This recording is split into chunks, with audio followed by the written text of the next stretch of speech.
എല്ലാ ഈ ഫ്രാൻസ് ആണെങ്കിലും ശരി, ഇംഗ്ലണ്ട് ആണെങ്കിലും എല്ലാ വേൾഡ് കപ്പ് കളിക്കുന്ന എല്ലാവരും ഉറ്റുനോക്കുന്ന ഒരേ ഒരു സ്ഥലം ബ്രസീലാണ്. ബ്രസീൽ കപ്പ് എടുക്കുന്നുണ്ടോ, ബ്രസീൽ കപ്പ് എടുക്കുന്നുണ്ടോ നോക്കേണ്ട കാര്യമില്ല. ഒറ്റ രാജ്യത്തൊരു കാര്യം പറയാം, അതായത് MLA കൂടി ഇരിക്കുന്നതുകൊണ്ടാണ് പറയുന്നത്, ഗ്രൗണ്ട് തുറക്കുമ്പോൾ ഒരു ഹോസ്പിറ്റൽ അടയ്ക്കും.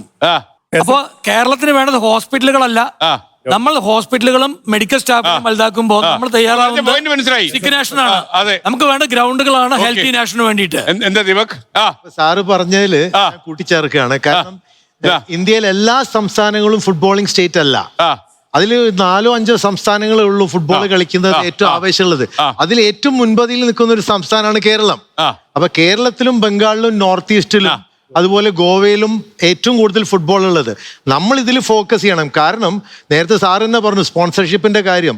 നമുക്ക് ISL-ന് സ്പോൺസർ കിട്ടുന്നത് 8 കോടി മാത്രമാണ്. പക്ഷെ അതേ സമയത്ത് ക്രിക്കറ്റിന് കിട്ടുന്നത് 3 വർഷക്ക് 48,000 കോടിയാ. വിശ്വസിക്കാൻ പോകും.